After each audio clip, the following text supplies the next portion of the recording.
Alright, Marvel Rivals, the new 6v6 multiplayer game where you team up with your favorite heroes and villains to beat the living daylights out of each other. Welcome to my ongoing series where I turn my masochistic obsession with achievements into something that feels almost productive.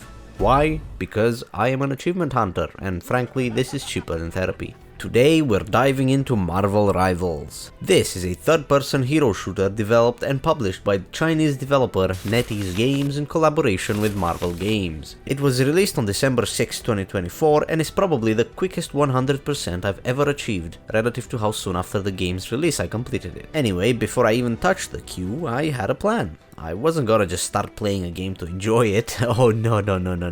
After all, this was my first all-multiplayer game that I was going to 100%. I'm still working on Paladins, but it is a struggle. So yeah, I had to take it seriously. I spent some time and thought of the best strategy to get all the achievements. So I started playing only with duelists, because their achievements tend to be skill-based, like blending 3 or 4 kills with an ultimate. And let's be honest, because I am quite a god at video games, I knew that the more games I played, the harder matchmaking would get. Why struggle against sweaty opponents when I could clean up these hard achievements while facing players who still thought standing still was a valid strategy? Or maybe they just didn't know how to move and shoot at the same time because of their skill level, but I don't know. They would just all gather on point, making my life really easy.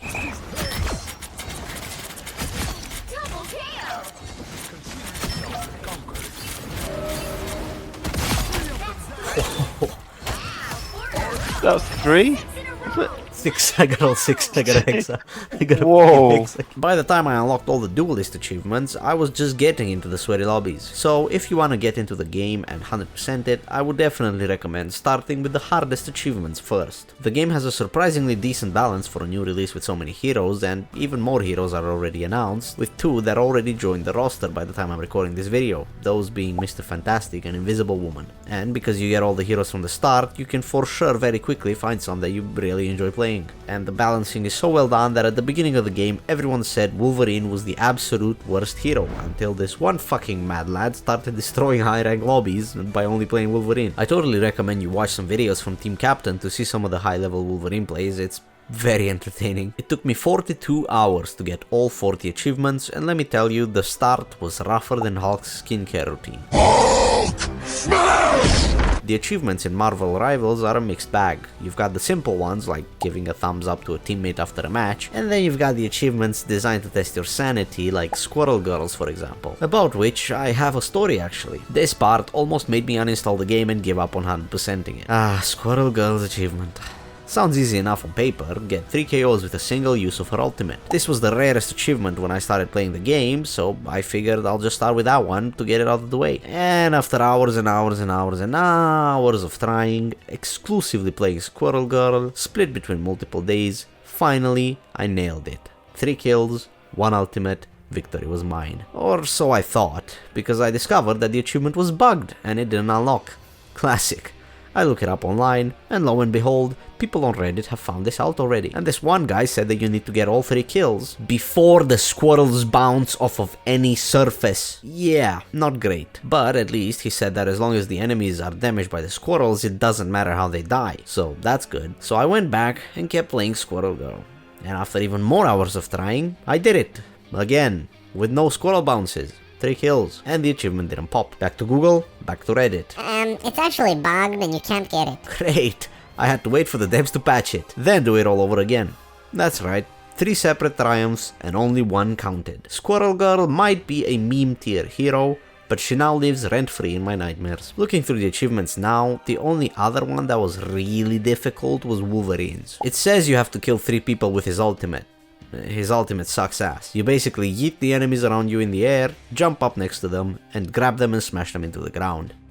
But it doesn't really do a lot of damage, and you have to kill 3 people with it. But I wasn't gonna make the same mistake I made with Squirrel Girl, no. I looked it up first, and I found out that you don't actually have to get all 3 kills yourself. After you initially yeet the enemies into the air, they're stunned while you slowly float back down to the ground. Whether you dash or just gently land, any kills your teammates get on the enemies you launch into the air will still count towards the achievement. This makes it better, but still not great, because you only float there for about a second and a half, but anything I can get, I will take. So what's a frustrated achievement hunter to do? Well, I called in reinforcements, a buddy willing to play Scarlet Witch and endure hours of failure with me. Her ult is great, because she kills everyone around her after a bit of a charge up.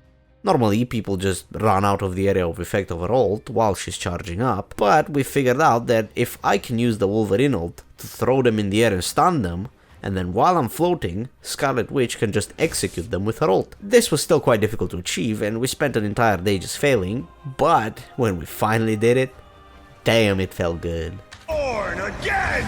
3 down. Still playing for a team, got it? That was 4. Other than that, the rest of the achievements I managed to do after less than an hour playing with each hero. If I had to pick a third place hardest achievement, I would probably go for Captain America's one, because you also need to get a few kills with his ultimate, but his ultimate doesn't even do damage or give you a damage boost or anything, it just kind of gives you a speed boost. So it's not great, but I got lucky and I did it first try. I don't know how, but luck was on my side that game. But if you want a tip for it, I would definitely recommend getting a buddy to play Thor, so you just get that little extra damage boost while you're in your ult. Hopefully you get as lucky as I did. Now, I know what some of you are thinking. In the achievements section of the game, you will find the 40 that are listed on Steam, but also quite a few more achievements that are not on Steam. And yeah, I didn't get all of those. I probably will eventually, but this series is based on Steam achievements, so I don't really care about those in-game ones as much. And I mean, come on. Some of them are actual jokes, like, what do you mean I have to call out retreat 3 times as Star-Lord for an achievement? That's just stupid. Now, let's talk about a little annoying problem I had with the game. The matchmaking system, if you can even call it that. I swear, it feels like 8 out of 10 games are complete steamrolls. Either you and your team are absolutely obliterating the enemy, or you're getting destroyed so hard, it feels like you're playing against actual esports players. And those other 2 games, the rare, balanced ones, they're magical, chaotic, tense, and genuinely fun. You know, the kind of matches that make you think, hey, maybe this game isn't so bad.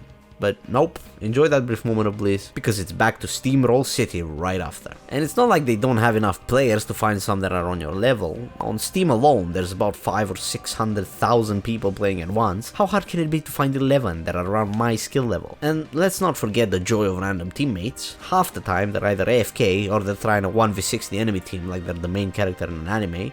Newsflash, you're not.